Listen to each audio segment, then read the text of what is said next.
Sí, de hecho ya está sucediendo. Tenemos la profecía y hay gente en nuestros propios vecindarios que se levanta y hace el equipaje. Y nosotros creemos que tan solo hacen el equipaje para mudarse. Pero lo cierto es que están respondiendo a una especie de sugestión posthipnótica bíblica. No estoy hablando de hace 1000 años. Estoy hablando de una respuesta a una sugestión bíblica de unos 2700 años. Y lo cierto es que podemos grabar a esa gente y comprobar la profecía con sus actos. Y la razón por la que nos debería importar es porque una vez hayan hecho lo que tienen que hacer, empezará el apocalipsis.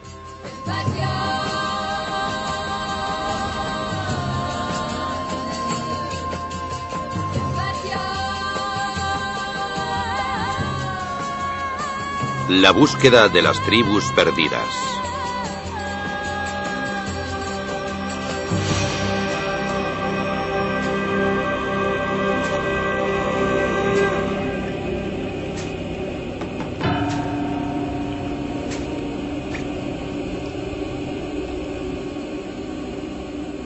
En estos altares, los niños eran sacrificados en ritos paganos.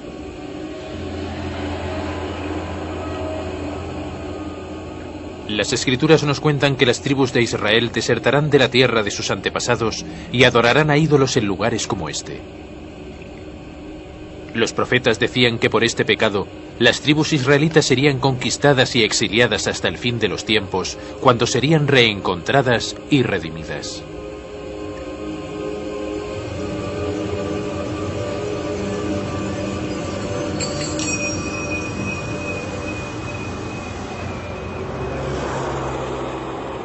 Har Megiddo, una ciudad fortaleza al norte de Israel. En el mundo es conocido como Armagedón, un sinónimo de la palabra Apocalipsis. Algo que no sucederá hasta que las tribus de Israel, una vez moradoras de este lugar, regresen.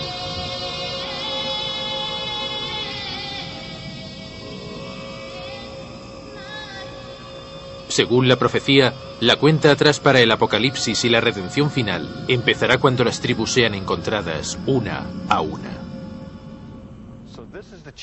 Así que es este el reto al que nos enfrentamos. ¿Cómo vamos a encontrar a millones de personas que nadie conoce? Cuando yo diga encontrémoslas, no me refiero a encontrar a gente que no haya tenido ningún contacto con los occidentales. Me refiero a coger las oscuras piezas de un puzzle e ir a lugares lejanos, a veces peligrosos, a cualquier lugar de la Tierra y con las piezas rehacer el rompecabezas de acuerdo con la profecía bíblica. He hecho un viaje y os invito a hacer ese viaje conmigo.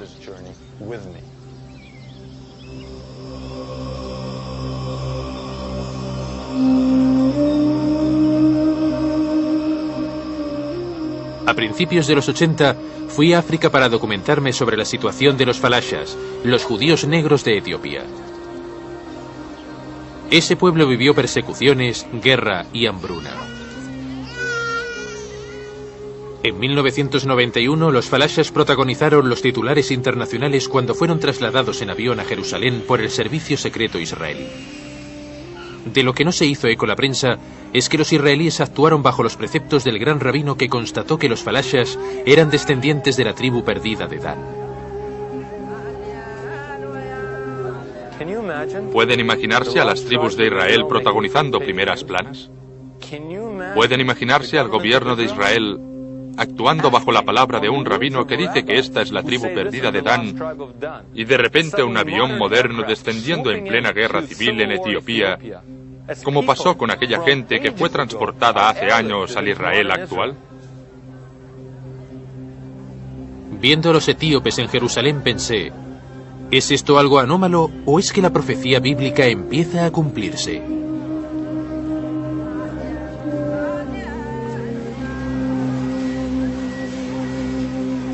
Siete años después del traslado de los falashas, en una planta empaquetadora de tomates cerca de la frontera de Gaza, coincidí con un grupo que la mayoría de israelitas consideran trabajadores tailandeses.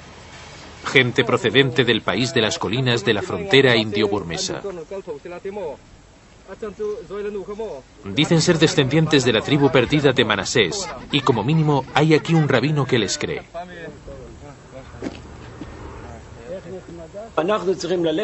Tenemos que ir y traerles antes de que el Mesías llegue a Israel. Nuestra tradición nos enseña que al final de los tiempos, los judíos, descendientes de las tribus de Benjamín y de Judá, traerán las tribus perdidas a Israel para que puedan participar en los tiempos mesiánicos. Creo que todo el asunto se mueve en el reino de la creencia religiosa más que en el reino de la realidad. Hay una imperiosa necesidad de encontrar a las tribus por razones religiosas, teológicas, tanto cristianas como judías, y ambas religiones se mueven activamente para encontrarlas, cada una a su manera, y todos los intentos por encontrarlas creo que no tienen ningún fundamento histórico, aunque así lo parezca. Es la creencia la que mantiene vivas a las 10 tribus perdidas y no sus propios integrantes.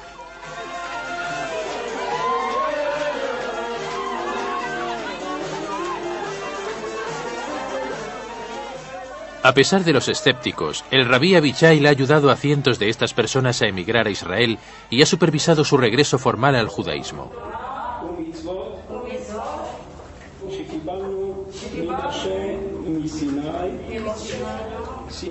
¿Puede que el rabí tenga razón? ¿La clave del futuro de esta gente se encuentra sumergida en su pasado?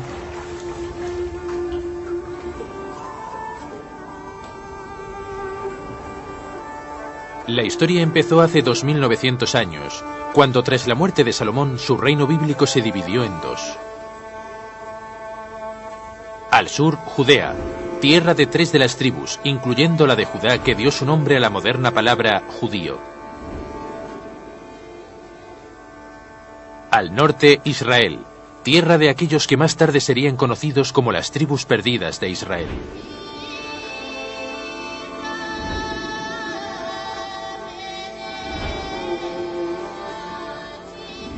Cien años después de que los profetas predijeran el suceso, el imperio asirio llegó por el norte hasta el reino de Israel. Los asirios eran considerados un pueblo duro. Supongo que podríamos calificarles de tropas de la tormenta, de prusianos. Crearon lo que muchos definirían probablemente como la maquinaria militar más poderosa de aquella época. En algún momento de finales del segundo milenio antes de Cristo, iniciaron su inexorable marcha de sus cuarteles hasta las riberas del Tigris, lo que ahora es el este de Irak, con la frontera con Irán. Y año tras año y campaña tras campaña, marcharon hacia el oeste, marcharon hasta llegar a la costa de Israel. En el 721 a.C., los asirios clavaron su antorcha en muchas ciudades israelitas, deportando a gran parte de su población.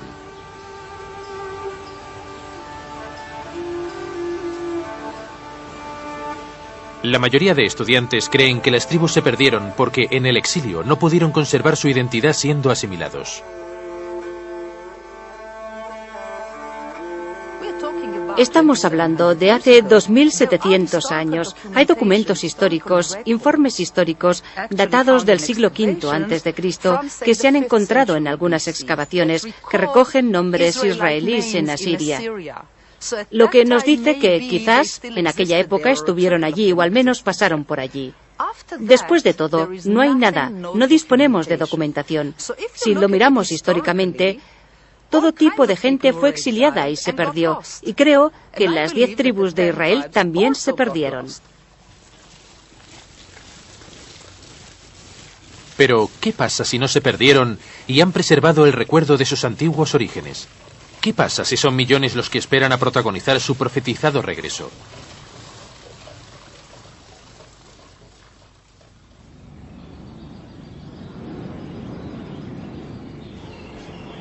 El país montañoso en el que Burma colinda con India es el hogar de un pueblo llamado Mammased o Manased, un pueblo que dice ser descendiente de la tribu perdida de Manasés.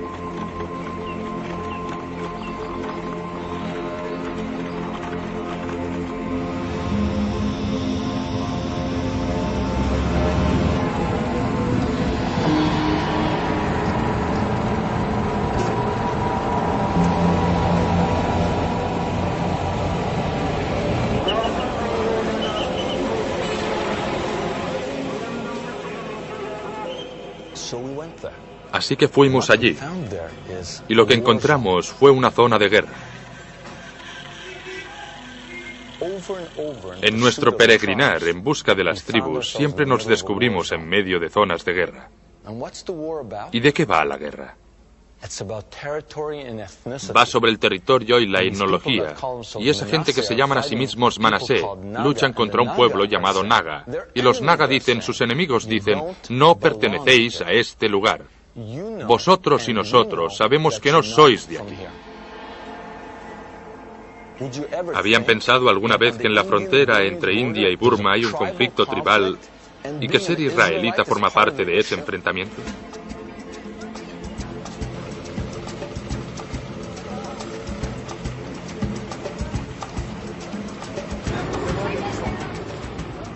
Esta zona se llama Manipur.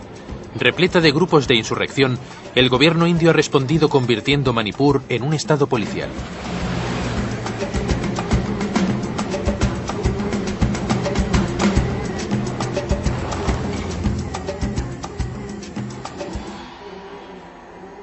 El tanatorio local recibe a diario los cadáveres de las víctimas de la violencia naga.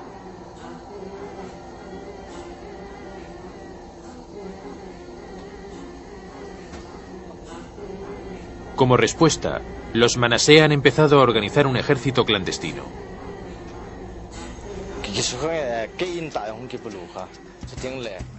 Mi pueblo fue atacado, mi casa fue quemada y mi tío asesinado. Destruyeron mi pueblo. Los israelitas son buenos guerrilleros. Nosotros somos buenos guerrilleros, por eso no tenemos miedo. No tenemos miedo de luchar. Sentimos que somos guerreros.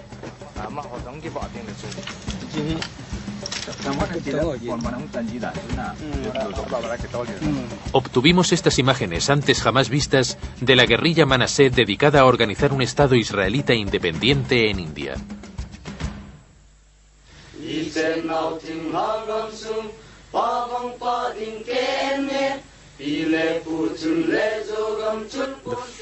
La bandera de Zelengam, que es la bandera del futuro Estado soberano, tiene la estrella de David en el medio.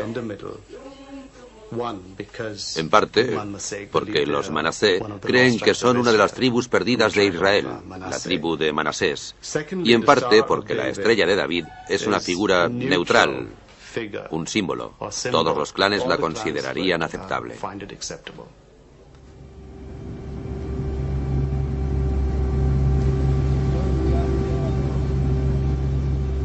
En este avión llega el rabí Abichai. Ha sido traído aquí por razones que nadie puede explicar. Miles de personas proclaman ser israelitas.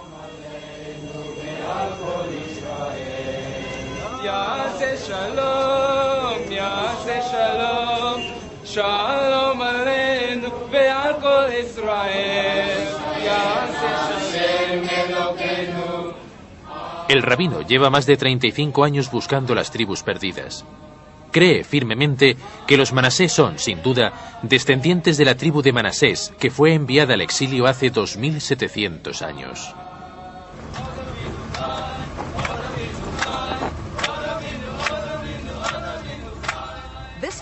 Esta tribu en particular parece ser la tribu más humilde de la zona, la económicamente más pobre, la más baja socialmente en la escala social. Y a la gente le gusta la idea de estar relacionada con una promesa divina de gran y glorioso futuro. Cuando vino el rabino Abichai, encontró a una tribu que se había convencido a sí misma de pertenecer a las 10 tribus perdidas.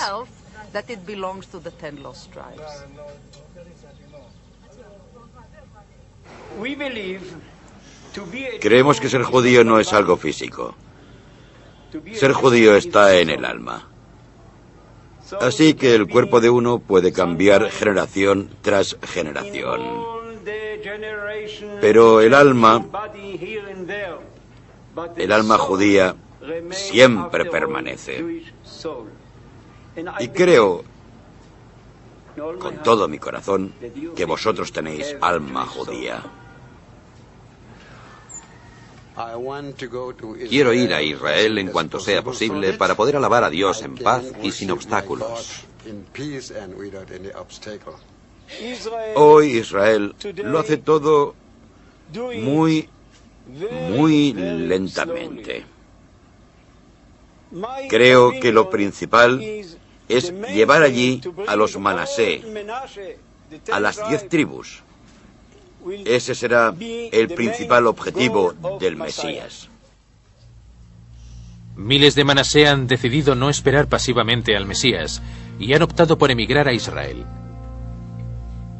A pesar de que aquellos que denotan sus orígenes israelitas continúan practicando el judaísmo aislados del resto del mundo judío. En este pequeño lugar llamado Manipur, en un rincón de la India, seguimos vivos y somos judíos, y nos gustaría volver al sitio al que pertenecemos. Y así lo haríamos si las cosas fueran mejores y nos permitieran ir a ese lugar, que es nuestra tierra madre, Israel.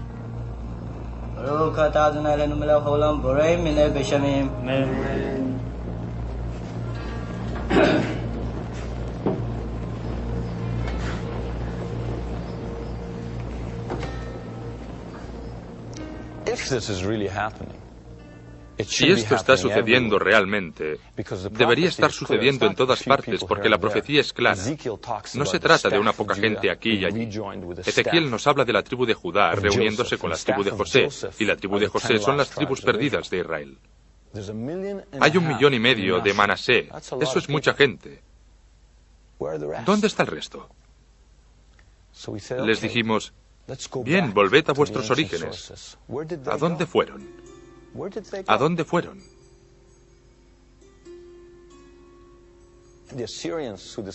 Los asirios, los que destruyeron el reino de Israel y llevaron a la gente al exilio, tenían la afición de esculpir relieves en las paredes. Y para nosotros es una suerte, porque es como si hubiera habido alguien con una cámara, un periodista con una videocámara presente hace 2700 años. Después de destruir a los israelitas, volvieron a casa y construyeron palacios, y en sus grandes paredes esculpieron relieves recreando aquella destrucción. Se les ve siendo asesinados, prisioneros y deportados. Las diferencias son claras. Obviamente, ser asesinado es una cosa. Se les ve cómo les desollan vivos. Otros son tomados como prisioneros, solo hombres, y les vemos siendo deportados en unidades familiares. Así que tenemos muchas evidencias.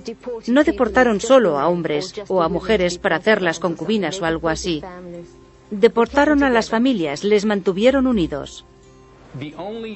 Al único grupo de aurigas que los asirios dejaron intactos fue a un grupo de aurigas de élite, una unidad israelita de Samaria, lo que significa que eran perfectos para el imperio, para servir al centro del imperio. Los aurigas israelitas no fueron exiliados. El hecho que se mantuvieran unidos en unidades militares y familiares nos hace pensar que quizá sobrevivieran a las deportaciones. Es una hermosa forma de hacerlo, es una hermosa forma. No puedo decir que sea imposible. No puedo decir que sea imposible. Yo diría que es muy optimista. La gente fue echada a ninguna parte. Se mezcló con distintos pueblos y no tenemos evidencias que nos digan que sobrevivió a aquella destrucción asiria. Quizá las evidencias se escondan en algún lugar. Volvimos a los relieves asirios esperando que nos mostraran la historia antigua. Por los grabados asirios, sabemos que en el primer ataque, Asiria saqueó 7 ciudades israelitas de la tribu de Neftalí, enviando a los neftalitas a la volátil frontera con Medea.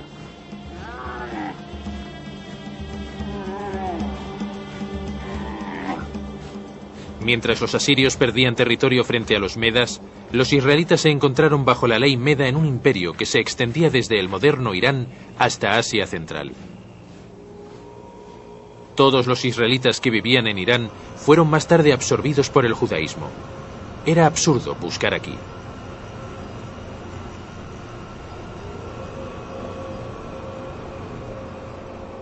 Quizás encontraríamos a los israelitas perdidos en el antiguo imperio Meda, en las autopistas del mundo antiguo, a través de Uzbekistán camino a la China.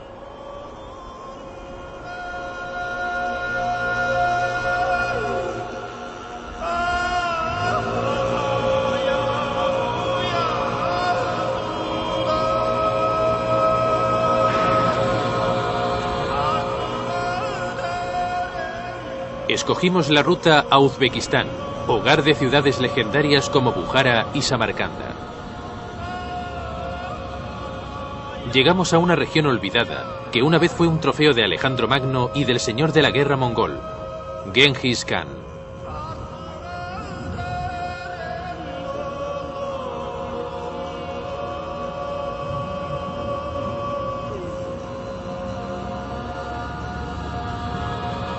Fundada hace más de 2500 años, Bukhara fue el centro cultural de la región. Desde aquí, uno podría ir en todas direcciones. La ciudad de Bukhara es en realidad un cruce de caminos. La legendaria ruta de la seda que se inició en el siglo II pasaba por Bukhara. En el siglo XII, el famoso viajero judío Benjamín de Tudela constató la existencia de una tribu hebrea que se consideraba una de las tribus perdidas, obligadas a exiliarse por los asirios.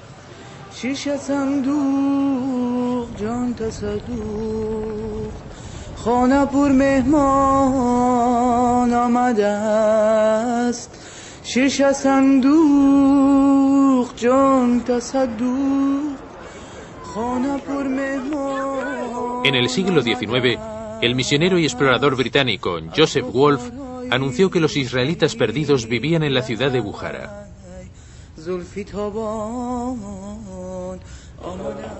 La leyenda cuenta que la mayoría de tumbas halladas datan de los tiempos bíblicos, pero no pudimos encontrar ninguna evidencia que las vincule con los israelitas.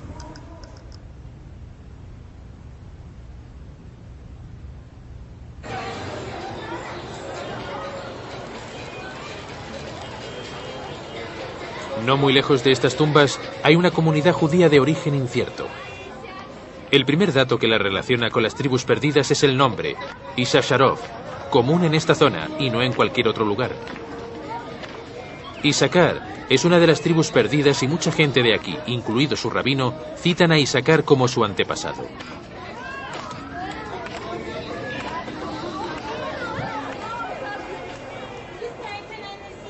El rastro de Issacar no nos llevó muy lejos, así que exploramos Mahala, el barrio judío, para ver si encontrábamos alguna conexión con la tribu de Neftalí, que también fue exiliada a esta zona.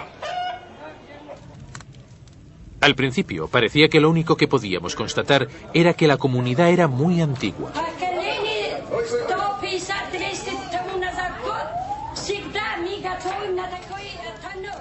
Durante muchos cientos de años hemos preparado matzah en este horno. Es una costumbre muy vieja. Son costumbres antiguas, tienen miles de años. Cuando Dios nos dio Jerusalén estábamos preparando matzah manualmente, como ahora.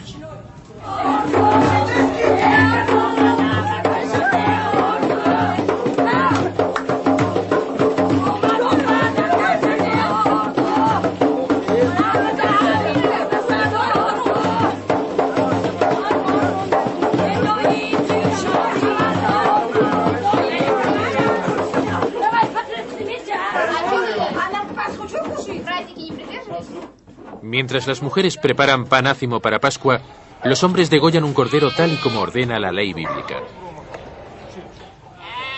La tradición del cordero de Pascua es tan antigua como la Biblia. Se degolla un cordero de un solo corte con un cuchillo muy afilado.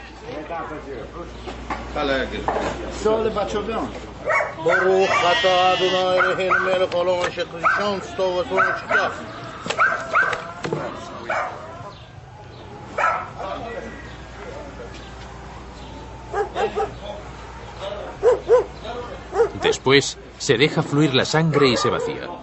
En los tiempos del Éxodo, un arbusto a modo de pincel serviría para identificar con la sangre las puertas de aquellos hogares israelitas.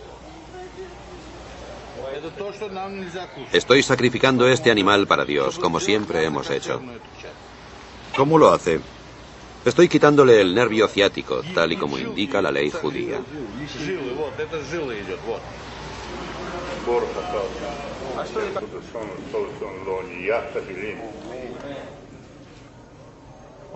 Cuando se les descubrió por primera vez, no decían ser judíos, decían ser israelitas.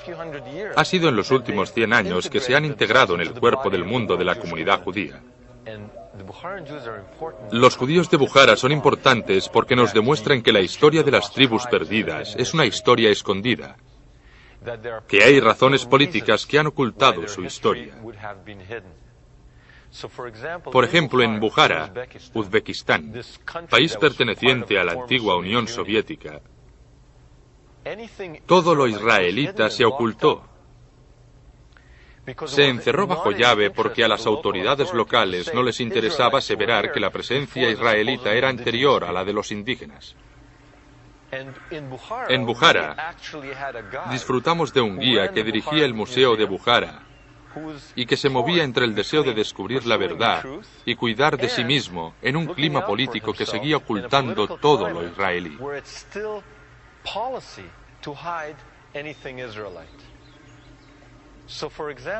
Gracias a él, accedimos a un sótano del Museo de Bukhara. En el piso superior se muestra toda la historia oficial y en el sótano, bajo llave, encontramos todo lo referente al mundo de Israel.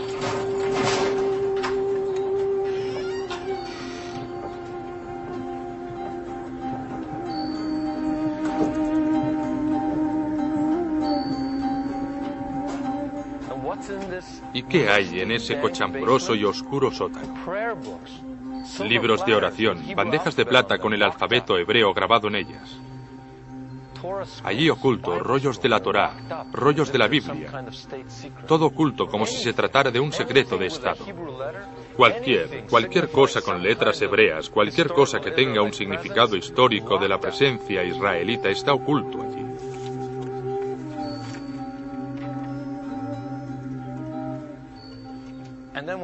Y cuando le preguntamos sobre los israelitas, no quiso hablar directamente sobre ellos, pero nos dijo, verán, hubo un pueblo que gobernó Asia Central durante 200 años y que fueron conocidos como los heftalitas.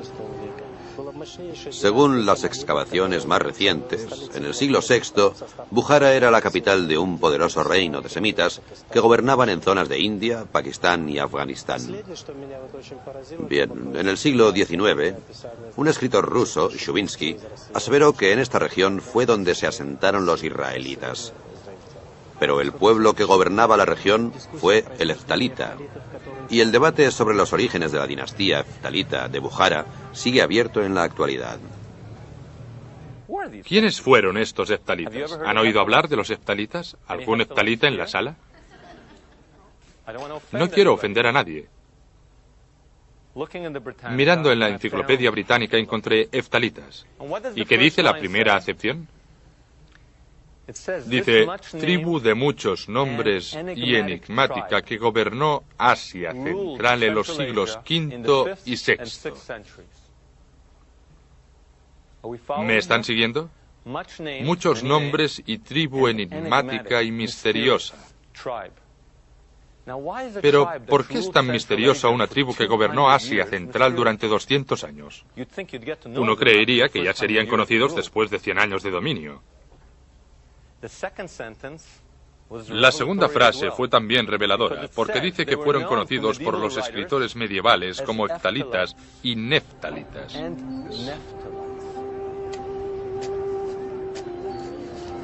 Nos parecía que los neftalitas debían ser la tribu perdida de Neftalí, pero queríamos más evidencias arqueológicas.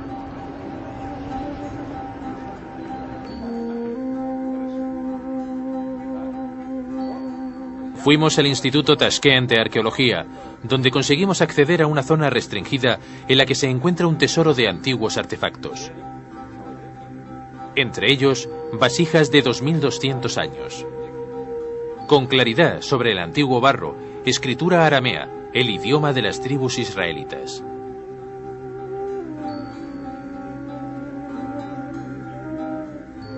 Allí conocimos a la profesora Usmanova, una arqueóloga semi-retirada. ¿Y qué tenía? Algo envuelto en una toallita para el té. En una toallita para el té. Un viejo objeto ritual religioso de 1700 años con escritura hebrea, con un nombre israelí, con cuernos de carnero. Un objeto religioso de origen israelí procedente de la misma zona a la que las tribus israelitas emigraron supuestamente 1000 años antes de su desaparición.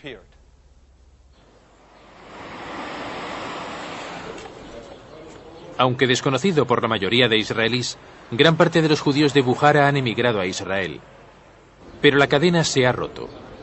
No saben que podrían ser descendientes de los neftalitas.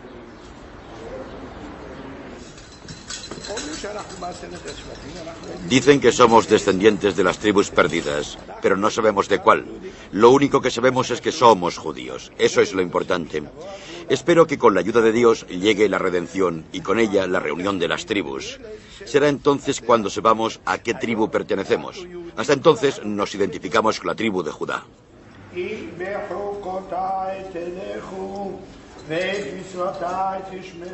Si andas conforme a mis leyes y guardas mis mandamientos y los cumples, lluvia te daré en la estación adecuada.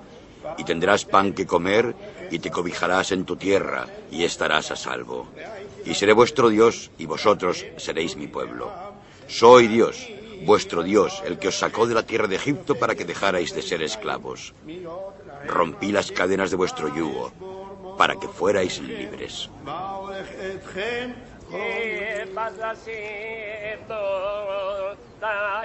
De vuelta a Bukhara, parece que los neftalitas, una vez tribu de reyes, ha sido reducida a una pequeña comunidad de varios miles que no emigraron tras la caída de la Unión Soviética.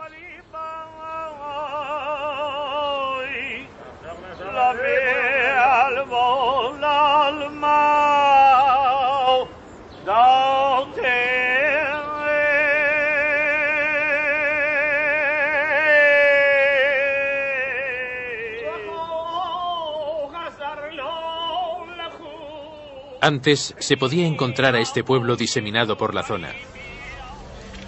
Ahora, en Bukhara, solo quedan unos cuantos enclaves judíos, incluyendo a este en la joya de Asia Central, Samarcanda, una ciudad con una historia de más de 2500 años.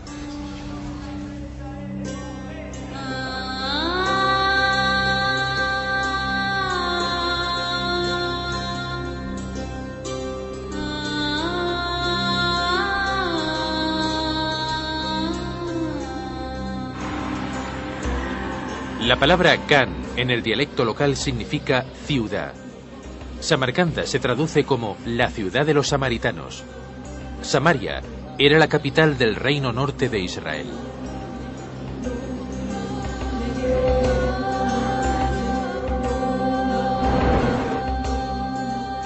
Seguimos la ruta de la seda en dirección a China.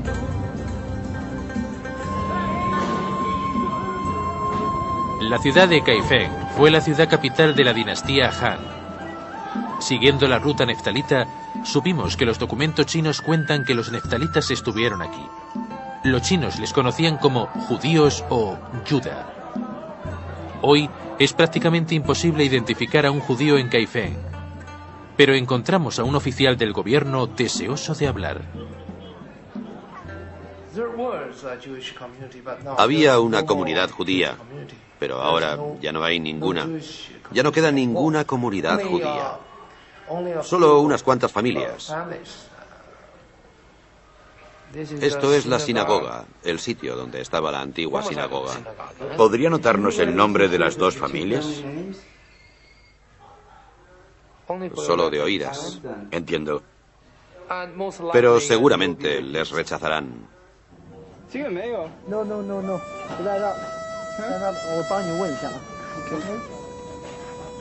No encontramos a los millones que podrían formar las tribus perdidas en China. Pero, ¿pudieron los últimos judíos de Kaifeng ayudarnos en nuestra investigación?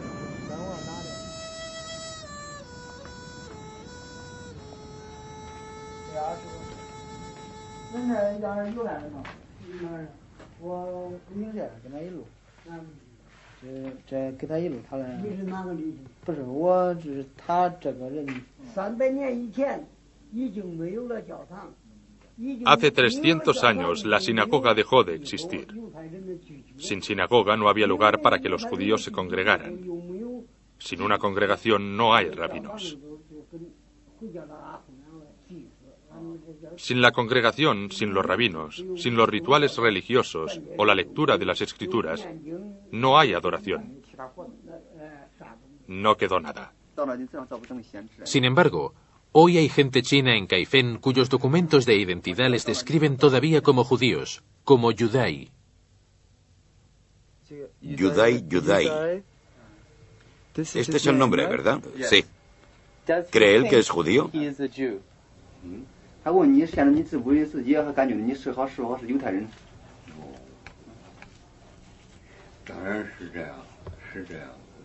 Sí. Sí, soy judío.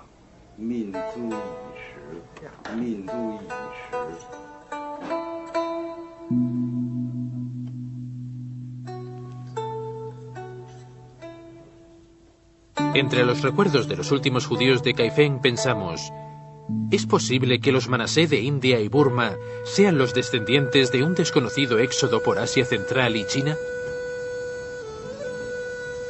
Quizá había llegado el momento de investigar más profundamente las proclamas Manasé.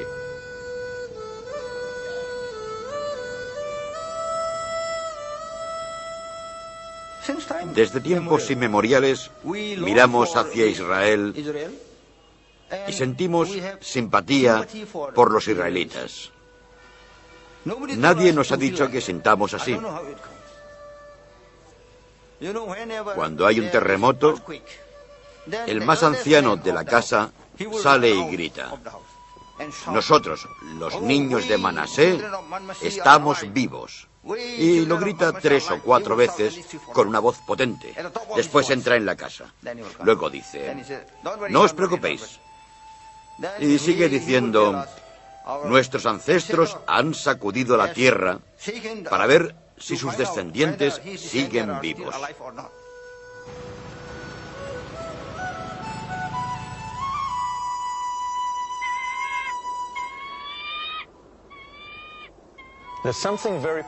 Hay algo muy poético en la posibilidad que los Manasé del norte de India sean los descendientes de un desconocido y olvidado éxodo a través de China, pasando por Burma y acabando en India. Y cuando estuvimos con los ancianos de la tribu Manasé, nos enseñaron un mapa que ilustra con exactitud el viaje que emprendieron desde Israel, pasando por Asia Central hasta China y bajando por Burma hasta India.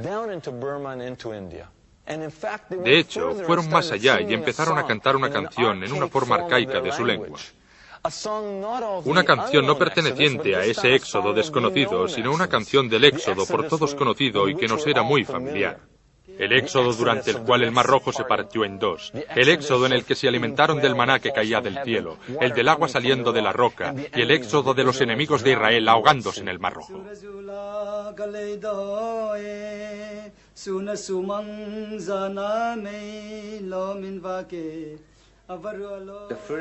El primer verso nos cuenta la partición del Mar Rojo. Después, el segundo verso dice: pasamos andando a través del mar. Después, las aguas volvieron a juntarse y los enemigos se ahogaron en el mar.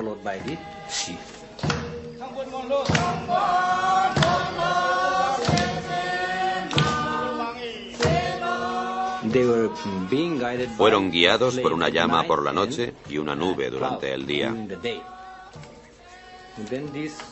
Después alguien dijo: por favor, recoged los pájaros esparcidos y el agua que fluye de esa roca.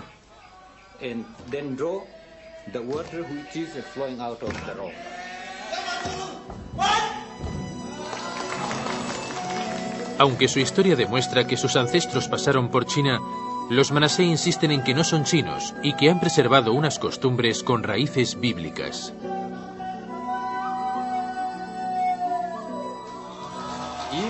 Si somos chinos, ¿por qué no seguimos la religión del pueblo chino? Los chinos practican el confucianismo y el budismo.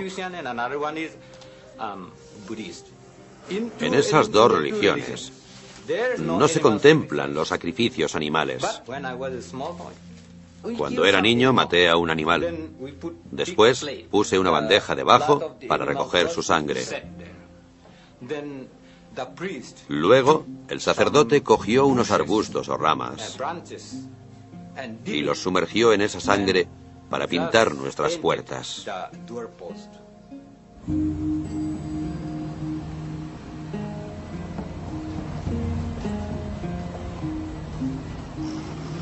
En 1894, los misioneros protestantes llegaron a estas colinas. Aunque pensaron que estaban convirtiendo a paganos, parece que la gente era bastante susceptible de ser convertida al cristianismo, ya que veían elementos de su propia historia y mitología en las historias bíblicas que les contaban. Los manasé siempre han creído que estaban alejados de una tierra en la que se preservaban prácticas bíblicas y se adoraba a un solo Dios.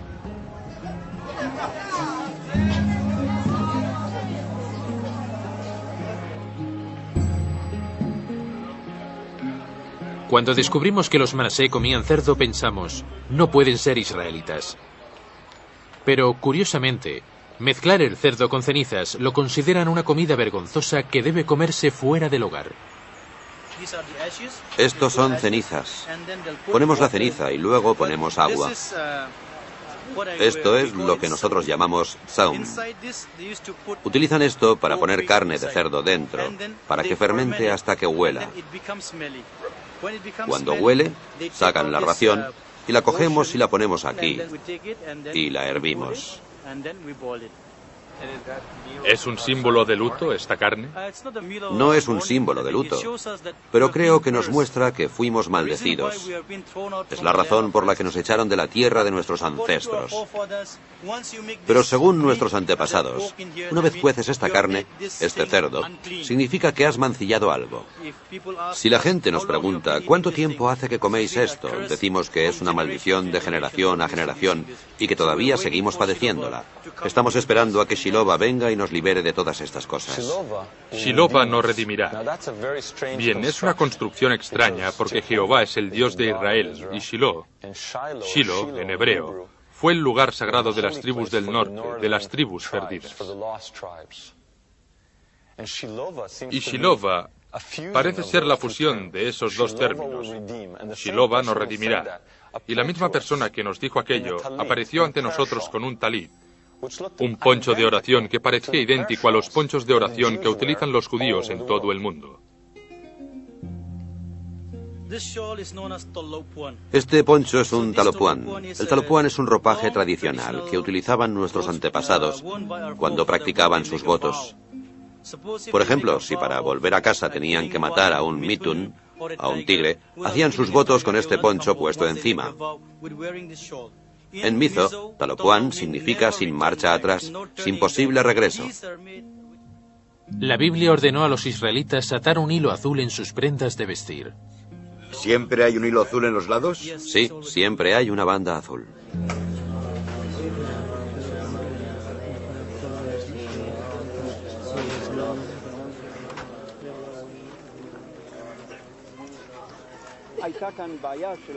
Este pueblo tuvo un problema porque el mundo judío no se relacionaba con ellos.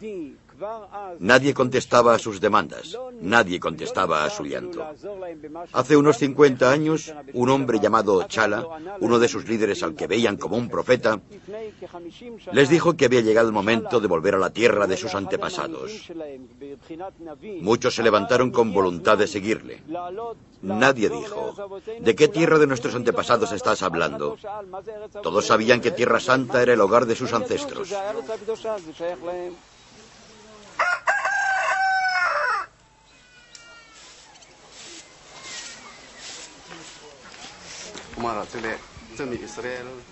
La gente consideraba a mi padre un profeta, y en un sentido lo era. A él le fue revelado que somos israelitas, pero no fue un profeta como Jeremías, Ezequiel o José. No fue un profeta en ese sentido, sino en el sentido que hizo que nos diéramos cuenta de quiénes somos. Tuvo una revelación. Dios no quería que siguiéramos perdidos para siempre.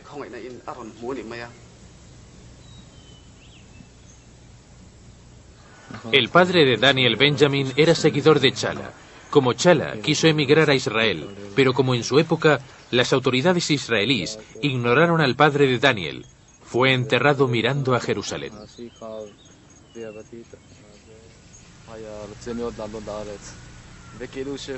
Mi padre quería con toda el alma emigrar a Israel.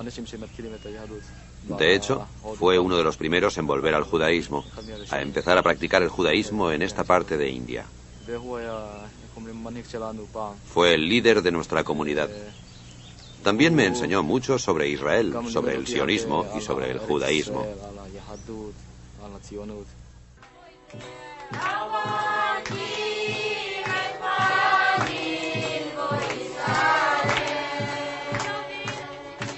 Tras la muerte de Chala, algunos de sus seguidores decidieron que quizá deberían volver al judaísmo antes de regresar a Sion. Pero como se mostraron reticentes a abandonar por completo el cristianismo, optaron por una versión ampliada del judaísmo mesiánico, una especie de adoración llamada judíos por Jesús.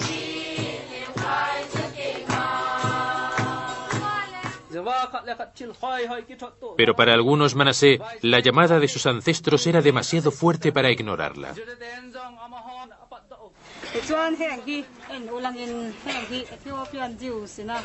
Mirad este dibujo, un dibujo que nos muestra cómo la Torá es llevada de Etiopía a Israel. ¿Veis cuán grande es? Los judíos etíopes eran como nosotros, sentían gran respeto por la alianza y estudiaron la Torá con gran dedicación. Amaban la Torá. Aquí entran en Jerusalén llevando la Torá consigo. Con gran gozo, igual que nosotros, entran en Jerusalén.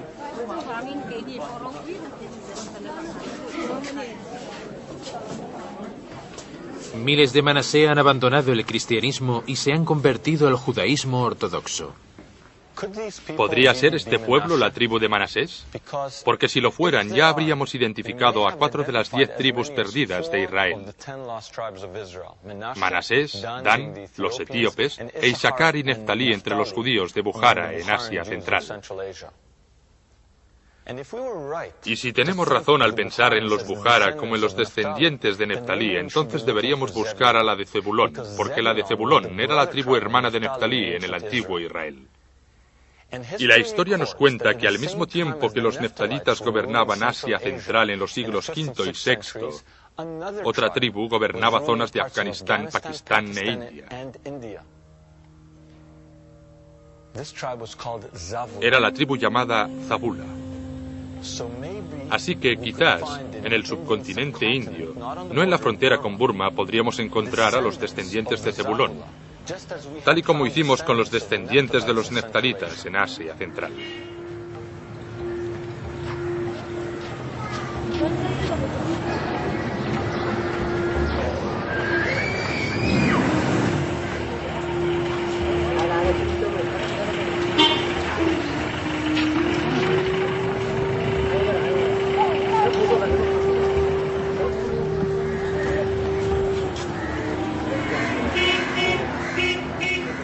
En el transcurso de nuestra búsqueda, nos cruzamos repetidas veces con un pequeño grupo conocido en India, que podrían no ser fácilmente vinculados con otros judíos.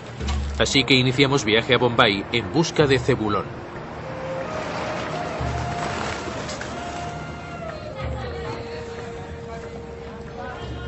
Bombay es el hogar de 8 millones de hindúes y 1 millón de musulmanes. Aquí encontramos una comunidad de unas 5.000 personas, más o menos, que deberían haber sido asimiladas por la cultura dominante hace mucho tiempo. Y aunque ellos no se autodenominan con un nombre tribal en particular, curiosamente, como las tribus perdidas y no como otros judíos, se llaman a sí mismos los niños de Israel, no de Judá.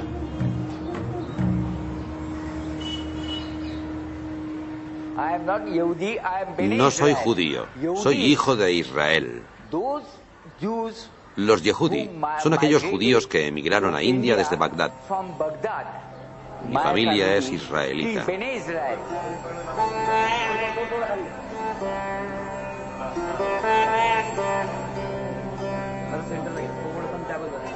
Hace 300 años, un mercader judío que viajaba por la región costera quedó atónito al oír a indios entonando oraciones judías. Fascinado, se detuvo para averiguar cómo habían aprendido esas oraciones, y el asombro fue aún mayor cuando le dijeron que eran israelitas que vivían en India desde tiempos antiguos. Escéptico ante este supuesto, el mercader visitó el pueblo y se presentó ante los israelitas con un surtido de pescado para comer, en parte kasher y en parte no. Cuando vio que aquella gente distinguía el pescado kasher del que no lo era, se convenció que estaba ante una comunidad israelita y les ayudó a volver al judaísmo.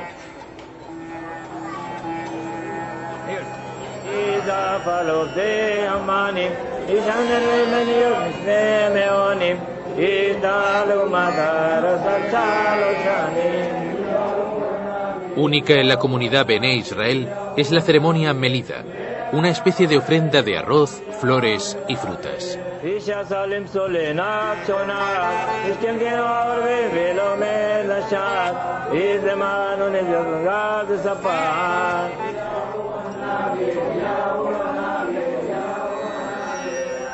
Aunque habían olvidado los orígenes de sus prácticas, los israelitas se entregaban a ella como algo preciado que había pasado de una generación a otra. Observan ciertas reglas y normas del judaísmo, y cuando tienen la oportunidad de contar cuál es el significado de una cosa, se muestran felices. ¿Por qué deberían olvidarlo? Nadie les obliga. Si les hubieran dicho, no, debéis ser hindúes o debéis convertiros al islamismo, pero nunca nadie nos ha obligado a nada, porque somos una minoría en una enorme población de India. Nadie se preocupa por nosotros. Pero, ¿qué pasaría si no se tratara de una minoría? ¿Qué pasaría si los misteriosos gobernantes del norte de India en los siglos V y VI fueran, de hecho, la tribu perdida de Zebulón? La comunidad Bené Israel tiene su propio historiador, su nombre Chaim Kar. Escribió un libro sobre los Bené Israel a principios del siglo XX. Creía que eran los descendientes de las tribus perdidas. Pensaba que las tribus fueron desmembradas a los confines de la tierra y que algunos habían llegado a la India. Nos habla de varias de sus prácticas y las compara con los rituales del templo de Jerusalén. Por ejemplo, la ceremonia Melida. Constata que en un periodo primigenio incluso hacían sacrificios como los del templo. Pero todo esto no son más que especulaciones, no hay documentación ni pruebas. Puede que no haya pruebas suficientes todavía a principios del tercer milenio, pero existen evidencias desconcertantes. El lugar más sagrado para los Bené Israel de India es una zona rocosa a 100 kilómetros al sur de Bombay.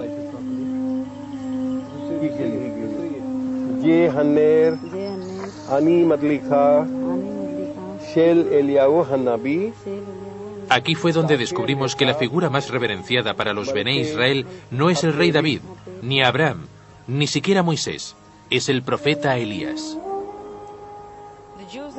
Los judíos de la India creen que el profeta Elías subió a los cielos desde este lugar.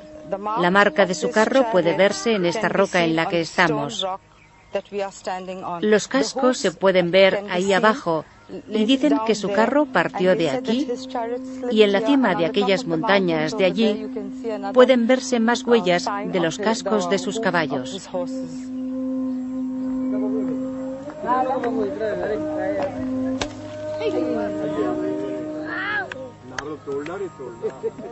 Utilizando la roca a modo de altar, los Bené Israel ofrendan un coco sobre la marca del carro de Elías.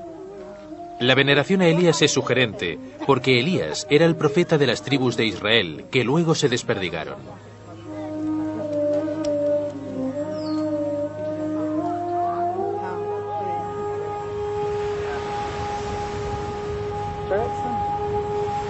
Pero, ¿cómo llegaron hasta aquí? La comunidad tiene su propia leyenda sobre su origen. Hace 2000 años, un barco de israelitas fue sorprendido por una tormenta y el barco embarrancó en la costa de Bombay. A ese desastre solo sobrevivieron 7 parejas y las 7 parejas se asentaron en un lugar conocido como No-Go. Y se supone que nosotros somos los descendientes de esas 7 parejas.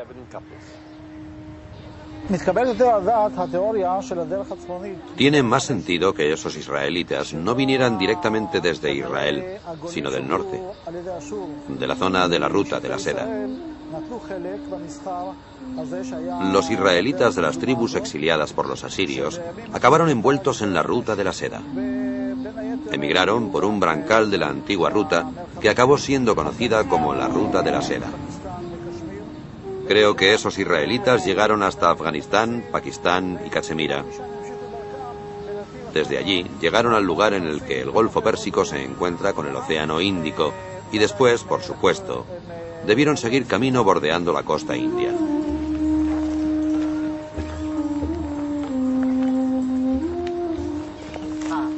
Fuera como fuera que llegaran aquí, los Bené Israel todavía saben reconocer las tumbas donde se dice que fueron enterrados los supervivientes del naufragio. Ahora parece que podemos dibujar un vínculo plausible entre los Bené Israel y los marineros procedentes del norte.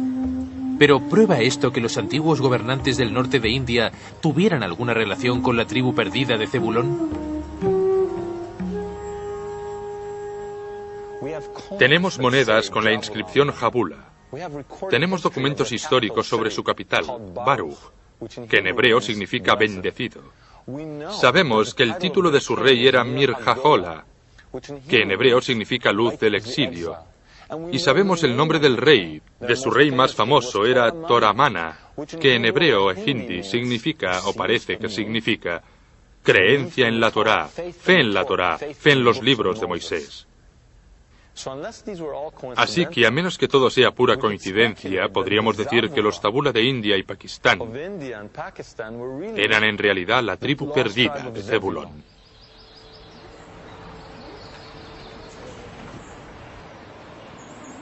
Como si respondieran a una antigua llamada, muchos Bené Israel de Bombay han regresado a su ancestral hogar, Israel.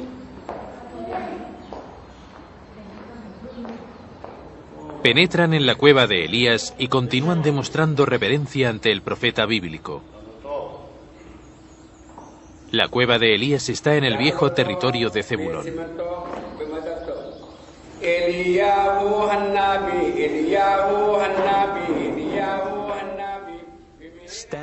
Al entrar en la cueva, debo confesar que tuve la sensación de estar en la dimensión desconocida porque me hallaba entre gente que actuaba según un guión que fue escrito hace casi 3000 años.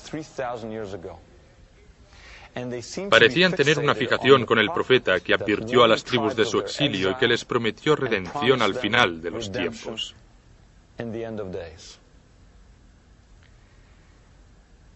Pero tenemos un problema aquí. La profecía habla de millones y aquel era un pequeño grupo. La tribu más grande que encontramos fue la Manasé con 1,5 millones. Quizá la injundia fuera esta, porque la tribu hermana de la de Manasés era la de Efraín. Así que teníamos que buscar la de Efraín. Por eso teníamos que volver a sacar nuestro mapa del tesoro. Teníamos que volver a la Biblia.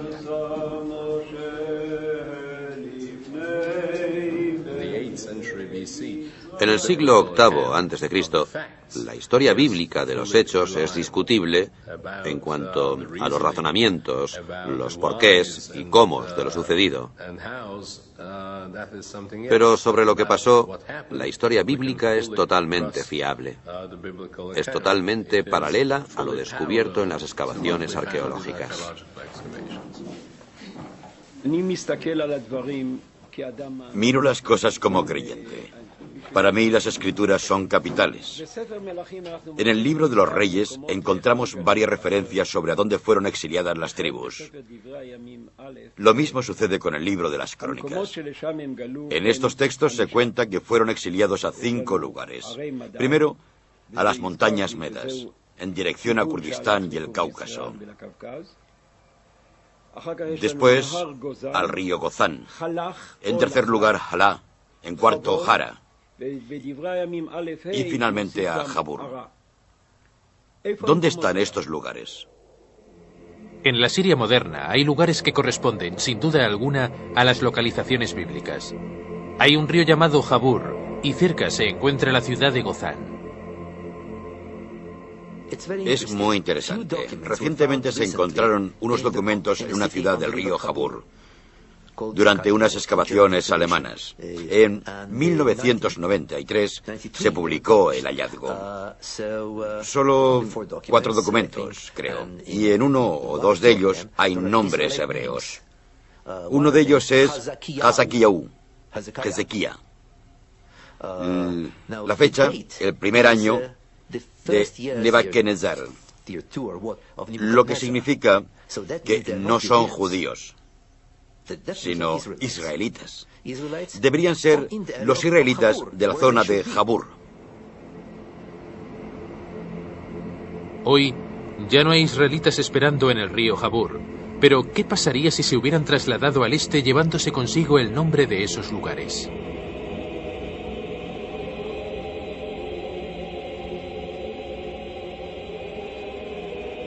Uno de los pasos entre Afganistán y Pakistán es conocido en el mundo como el paso de Khyber.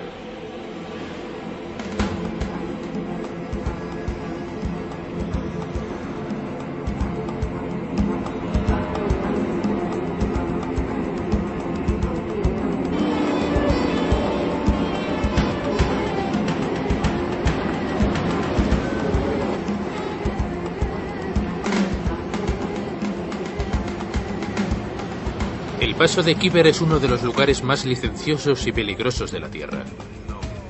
Es el corazón de la frontera norte-sur de Pakistán, el salvaje oeste del este. Lo primero que uno percibe es que el gobierno pakistaní no tiene ninguna autoridad aquí. La única forma de obtener un salvoconducto es viajar con una escolta armada perteneciente al pueblo dominante de la zona, los Pathans. Han vigilado el paso de Khyber durante más de 200 años, enfrentándose a Genghis Khan, al ejército británico y no hace mucho a los soviéticos. En hebreo es conocido como el paso Jabur, el mismo nombre bíblico. Y cerca del paso de Khyber, en Pakistán, hay una ciudad llamada Peshawar. Peshawar significa lo mismo, paso Jabur. Así que pensamos, ¿Khyber podría ser Jabur en la Biblia? Si lo es, entonces cerca debería haber un río llamado Goza. Y justo allí, un afluente del río Kabul, es el río Ghazni.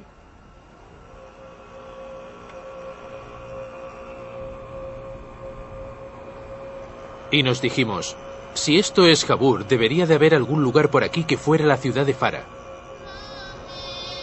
Y a 300 kilómetros en Afganistán hay una ciudad llamada Flarat.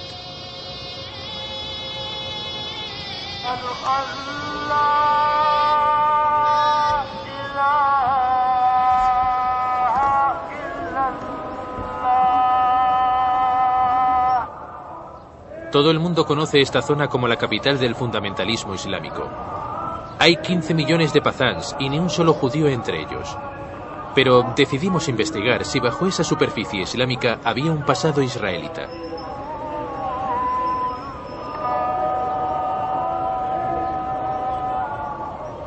La primera pista fue el hecho que los Pathans proclaman descender de Afgán, hijo del rey Saúl de Israel. Desde su perspectiva, Afganistán es un nombre israelita.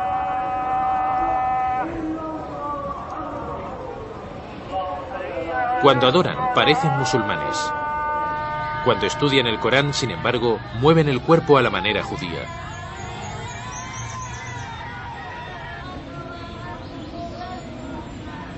Hoy en día siguen un antiguo código llamado Pukhtunkhwali, al que son fieles más allá de la ley islámica.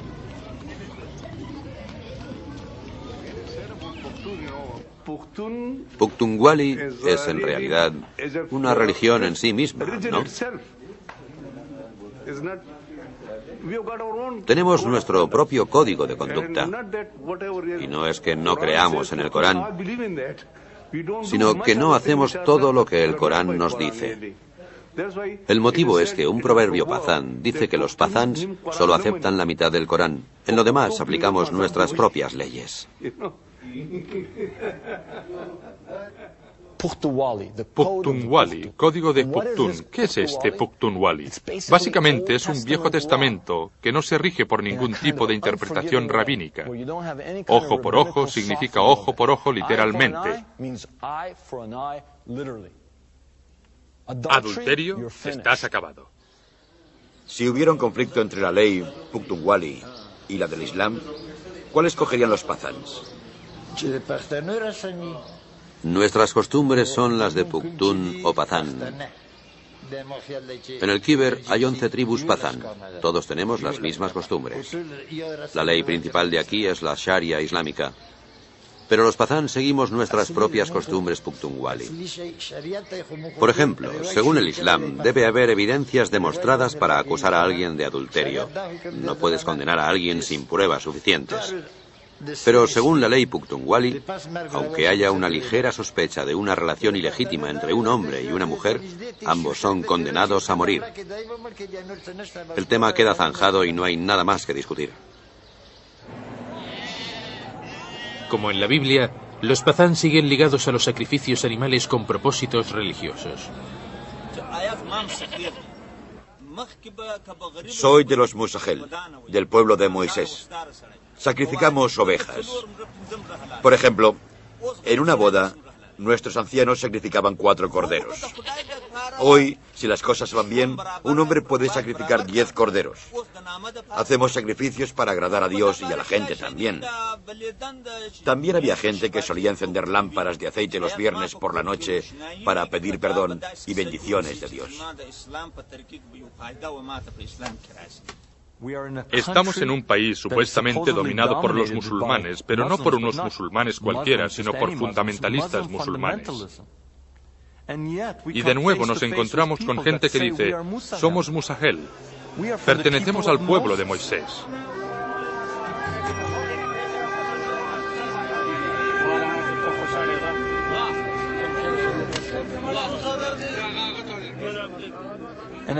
Y mientras viajábamos entre una gente que parecía extraída de las páginas de la Biblia, caras semíticas, largas barbas, vestiduras bíblicas, ponchos de oración, y recogíamos información, no podíamos sentir más que quizá, entre estos Pazán de Afganistán y Pakistán, encontraríamos las respuestas a nuestras preguntas.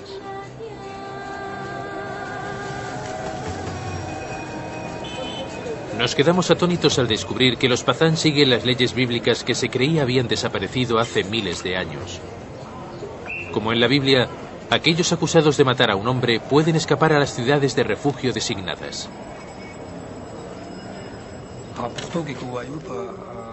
En nuestros viejos libros se menciona que si matas a alguien intencionadamente, puedes escapar a los lugares designados como refugio. Nuestros libros dicen que Moisés ordenó a Josué establecer ciudades de refugio y decirle al pueblo que debería honrarlas. Hoy, la gente actual cree que no es más que una forma de proteger a un criminal, pero la gente de estas zonas de refugio lo ven como algo sagrado. Proteger a un fugitivo es un acto sagrado de los ancianos. Le tratan como a un invitado.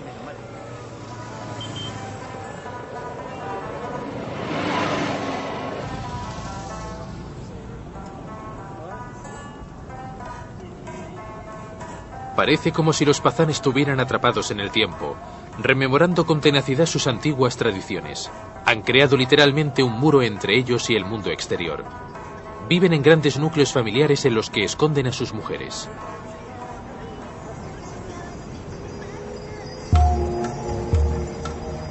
Como en la Biblia, las mujeres Pazán se rigen por un código de modestia del que es difícil emerger.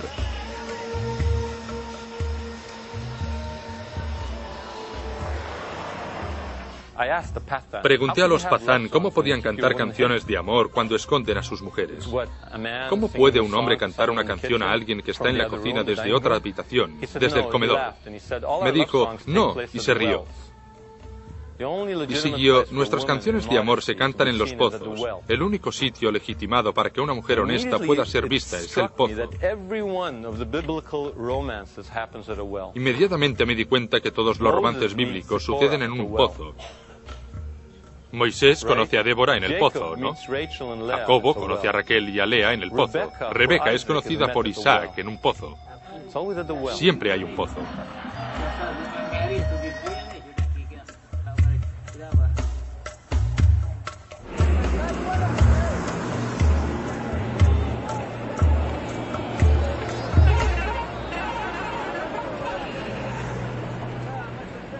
Acudir a un mercado Pazán es retroceder en el tiempo.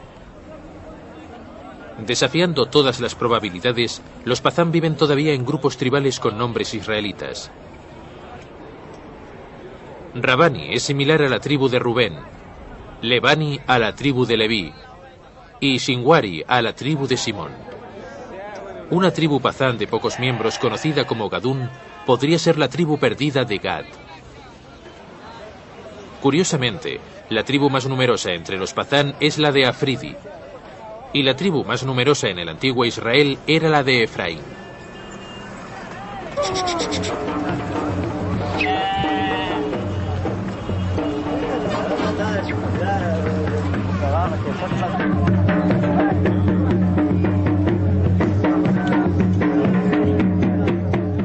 Existe incluso una subtribu llamada Guaziri, conocida por la extensión de su cabello.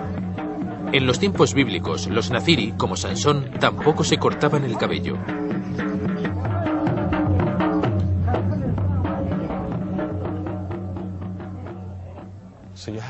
Así que tenemos a Rubén, Gad, Efraín y Simón. 4 tribus más. Por lo que localizamos a 9 de las tribus. O dejadme que lo exponga de otra forma. Creemos haber localizado a 9 de las tribus. Si no hemos localizado a 9 de las tribus, entonces hay una extraña coincidencia entre toda esa gente con nombres bíblicos y prácticas bíblicas, con una memoria israelita exactamente donde deberían estar según el mapa bíblico. Si alguien tiene alguna otra explicación, estaría abierto a ella, aunque no podría entenderla. Hay gente que vive entre los pazán que proclama ser descendiente de los asirios y que todavía conserva una tradición oral sobre la conquista de Israel.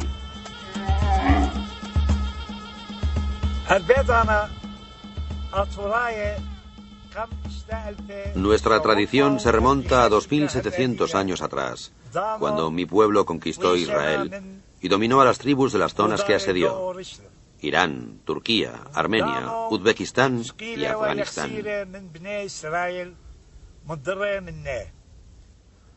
Los israelitas fueron enviados a todos esos lugares. Nos servían como esclavos. Actuaban como tutores de los niños asirios. Fueron también alistados al ejército para ayudar a Asiria en la guerra.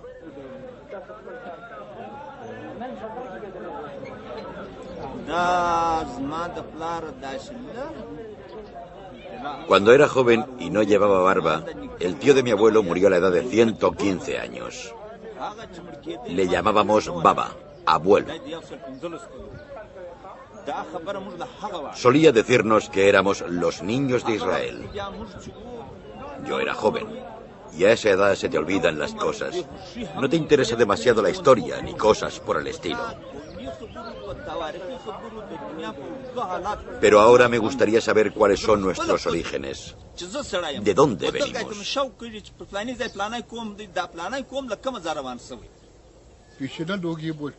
Nuestros abuelos siempre nos decían que pertenecíamos a Bené Israel, a los niños de Israel. Decían que los judíos eran tan pazán como lo somos nosotros. Está claro que la memoria judaica persiste, pero ¿había gente aquí que se identificara abiertamente con el judaísmo?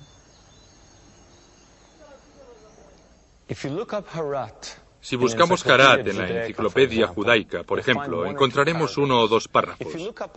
Si buscamos una comunidad judía occidental, encontraremos páginas y páginas. Y cuando buscamos Flarat, dice que la comunidad judía puede existir en algún lugar de Flarat entre 1000 y 2000 años.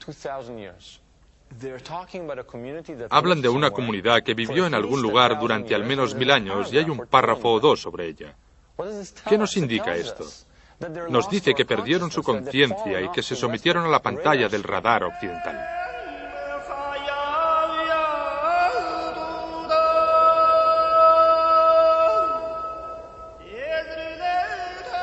En Flarat descubrimos este cementerio con estrellas de David e inscripciones hebreas.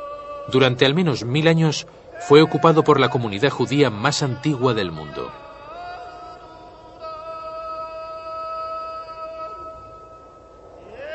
Los judíos de Flarat ya no existen. Los últimos se fueron a finales de los 80 tras la invasión soviética.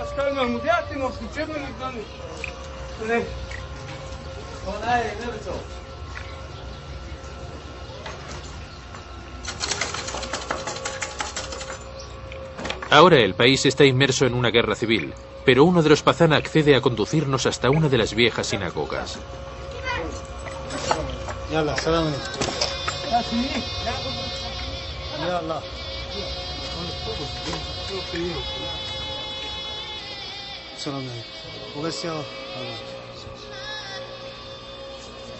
Durante cientos de años, la gente entraba en este lugar de oración a través de un gran portalón que les conducía a un maravilloso santuario. Hoy, entramos a través de un agujero perpetrado por las bombas de la artillería soviética.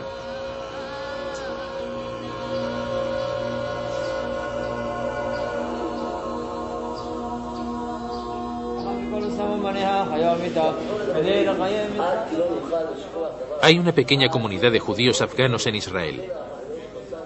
Como los de Bukhara, son totalmente desconocidos. Recuerdan a sus antiguos vecinos Pazán no como judíos, sino como gente relacionada con ellos en cierta manera.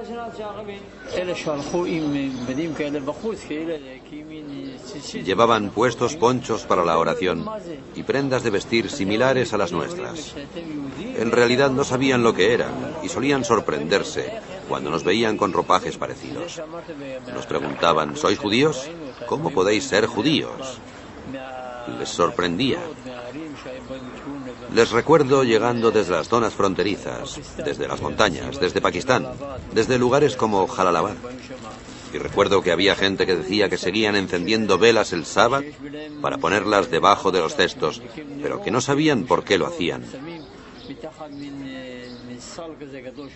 Tenían todas esas tradiciones, pero no sabían cuáles eran sus orígenes. Lo único que decían era, nuestros antepasados lo hacían. ¿Creían que eran judíos? Pensaban que eran más judíos que nosotros.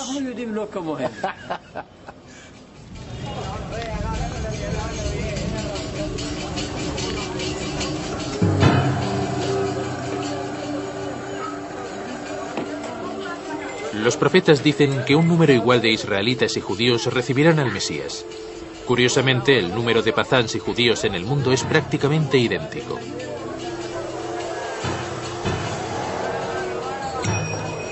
La profecía también cuenta que Manasés y Efraín encabezarán el regreso. En India encontramos a los Manasé. Si tuviéramos razón, aquí, entre los Afridi, nos hemos encontrado cara a cara con la tribu de Efraín. Sin embargo, antes de aceptar que estamos ante el final de los tiempos, necesitábamos más pruebas. De camino a Armagedón, parecía bastante apropiado que nuestro viaje nos condujera a un campo de minas.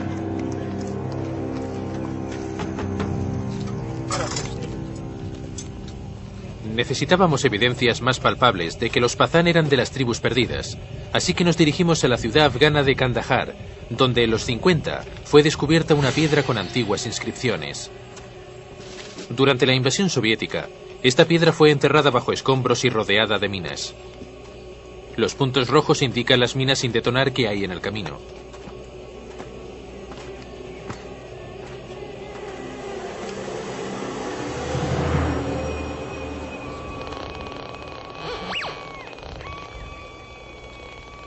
Hace 2300 años, el emperador budista Ashoka levantó pilares propagandísticos en su imperio. Hasta el descubrimiento de Kandahar, siempre se creyó que estas piedras estaban escritas en sánscrito.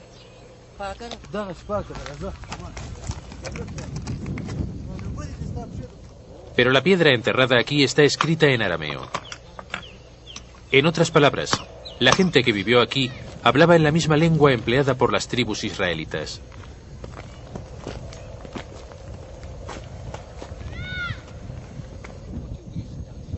Llegamos hasta aquí con un anciano de la zona con la esperanza de fotografiarla, pero en la situación en la que se encuentra fue imposible. Está aquí abajo. La piedra es muy grande y tiene escrituras antiguas por todas partes. Una superficie dura como esta, pero nadie puede llegar hasta ella. Este es, sin duda, el lugar. No se puede seguir con esto.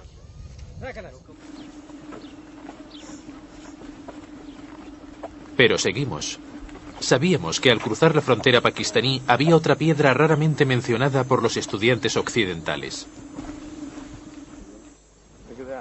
Mira eso, ahí está, justo ahí. ¿Qué es? Aquí la piedra era accesible.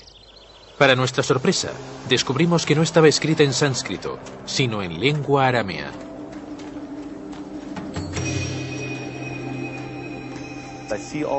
Veo todas las letras, Aleph y Ein, y estoy frente a una postal de las tribus perdidas de 2300 años. Después de hacer el viaje y llegar hasta allí, quedé atónito porque no esperaba encontrarla. Pensaba que estaba en Kandahar. No sabía que había otra allí, y hay dos más en lugares a los que no fuimos, y en una aparece el mes hebreo Elul.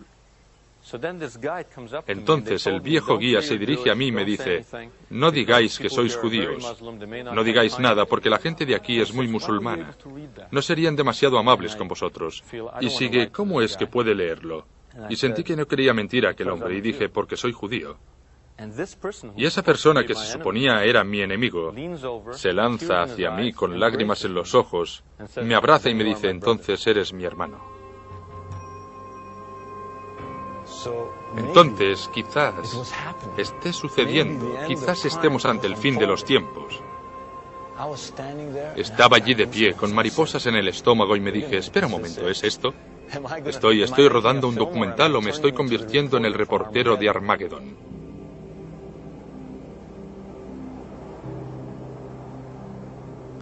Entonces algo me sacudió.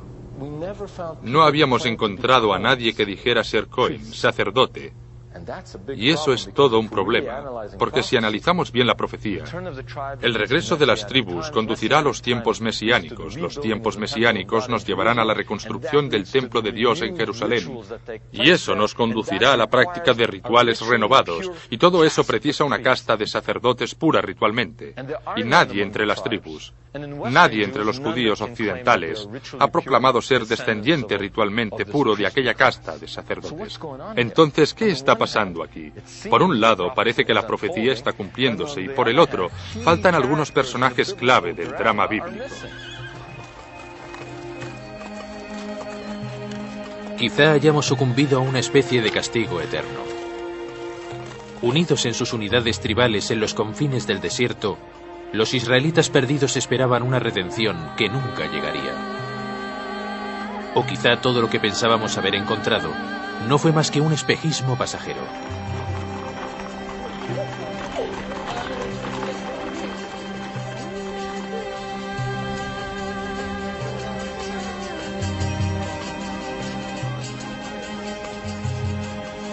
Había una pista que no habíamos seguido, una tribu cuyos descendientes no habíamos encontrado, la tribu de Aser. Ya que los sacerdotes Cohen no vivían entre las otras tribus, quizás si localizábamos la de Aser, encontraríamos la clave para resolver el enigma Cohen. ¿Es posible que haya un lugar en que los Cohen puros aguarden hasta el regreso del gran cuerno? ¿Hasta que las tribus hayan vuelto a casa? ¿Hasta que las trompetas celestiales tañen, esperando a cumplir con sus deberes sacerdotales?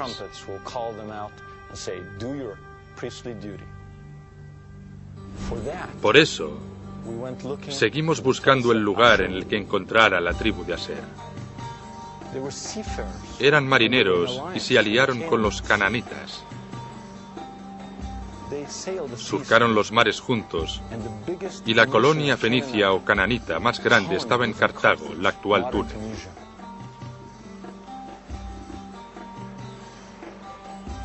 Entonces fuimos a un lugar en el que no habíamos estado para buscar la única tribu con la que todavía no habíamos tropezado. Justo a unos kilómetros al sur de la costa de Túnez hay una isla, y en esa isla hay una comunidad que reside allí desde tiempos bíblicos.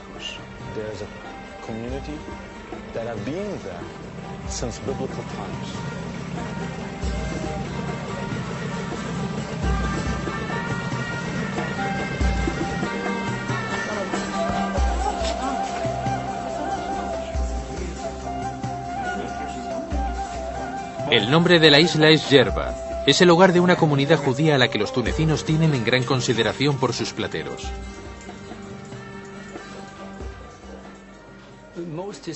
La mayoría de historiadores sostienen la teoría de que la comunidad judía de Yerba es la comunidad más antigua de todo el mundo. Algunos de ellos dicen que la comunidad judía se estableció aquí antes de la construcción del primer templo. Lo que ahora sabemos es que la comunidad se dividió en dos barrios, uno para los judíos españoles que llegaron aquí en el siglo XVI y otro no para los asertitas, sino para los Cohens y nadie más.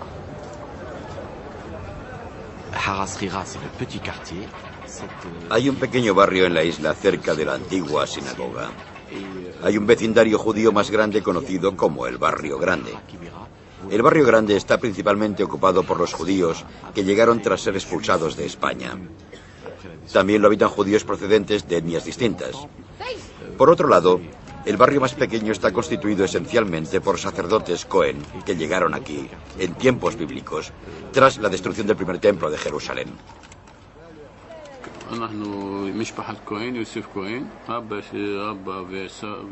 Soy de la familia de los Cohen. Según contaba mi padre y el padre de mi padre, nuestra tradición dice que llegamos aquí procedentes de un barrio sacerdotal.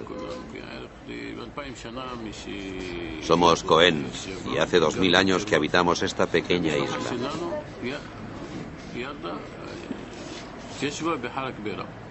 La historia cuenta que esta comunidad fue fundada en tiempos bíblicos por los sacerdotes del templo que se enfrentaron a la jerarquía religiosa en Jerusalén. Aquí encontraron un lugar donde refugiarse levantando la sinagoga de Griba, que los locales todavía consideran uno de los lugares más sagrados del judaísmo.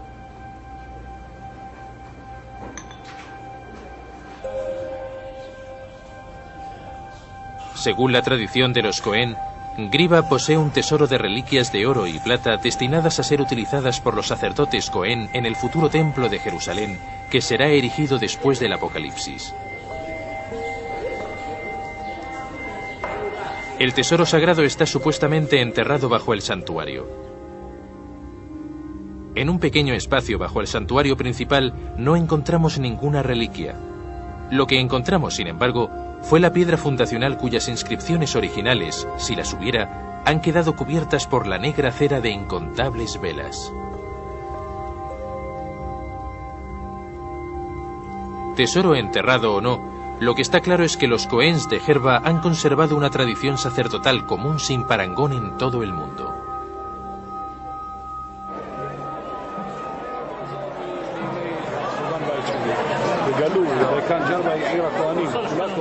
Verá, Gerba es la isla de los sacerdotes Cohen. Todos son Cohen. ¿Es usted un Cohen? Sí, y él también. ¿Cuándo llegaron los Cohen aquí? Con Ezra, el escriba, en tiempos bíblicos. Es la herencia que ha pasado de generación en generación. Pertenecemos a los pocos Kohanim que proceden del auténtico linaje sacerdotal que ha perdurado hasta nuestros días. Los aseritas nos han evitado, pero nos han conducido hasta los Cohens. Parece que, si fuera necesario, los sacerdotes del templo estarían dispuestos a dirigir la era mesiánica, asegurando así que el regreso de las tribus no sea en vano.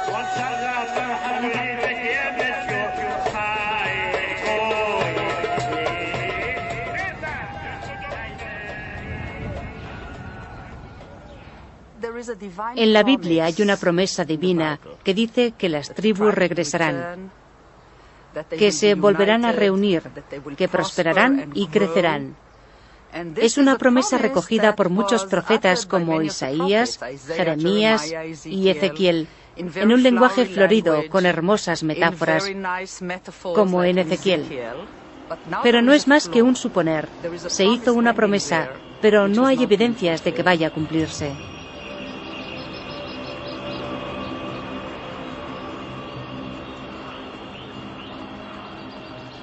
Si la promesa divina se cumpliera, son millones los que creen que este lugar, Armagedón, sería el centro de todo.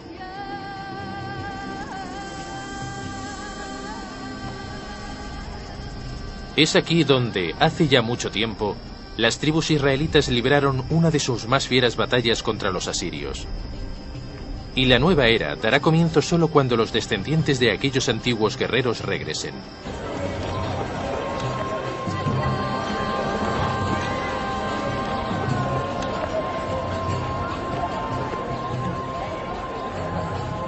Daniel Benjamin es uno de los pocos que ha cruzado la frontera indio-burmesa hasta llegar a Israel. Si pertenece a la tribu perdida de Manasés, será uno de los primeros israelitas que sirva en un ejército judío desde hace casi 3000 años.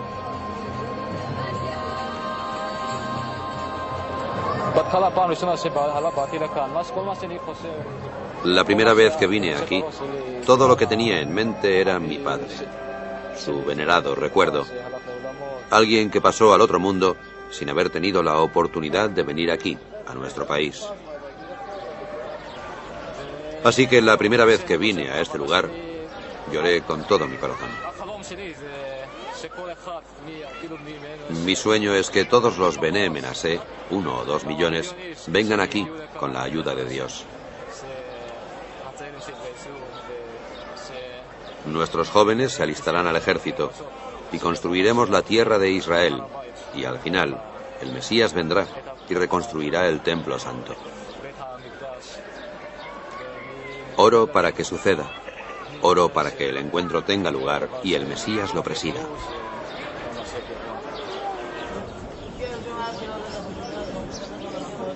Al ver a Daniel orando al lado de un israelí etíope, no pude evitar preguntarme si la historia cerraría el círculo.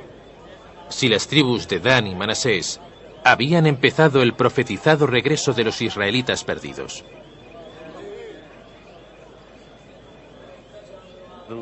Las tribus perdidas de Israel ya no lo están. Las tribus perdidas de Israel nunca han estado perdidas. Lo que se había perdido era nuestra conciencia. Lo que se había perdido era nuestra sensibilidad en lugares del mundo no occidentales.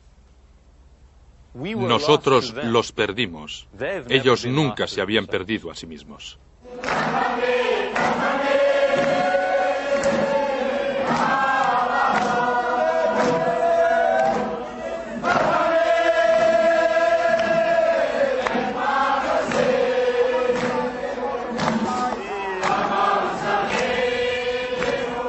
Hace tiempo, los israelitas recibieron una profecía que les prometía que el reencuentro sería posible en un brillante futuro mesiánico, y que el pueblo de Judá se reuniría con el pueblo de José, y que las tribus volverían a reunirse. Ahora esta gente cree que su largo exilio de casi 3000 años ha terminado, y que su redención está cerca. Junto a su rabí celebran no el principio del fin, sino el principio de un nuevo principio.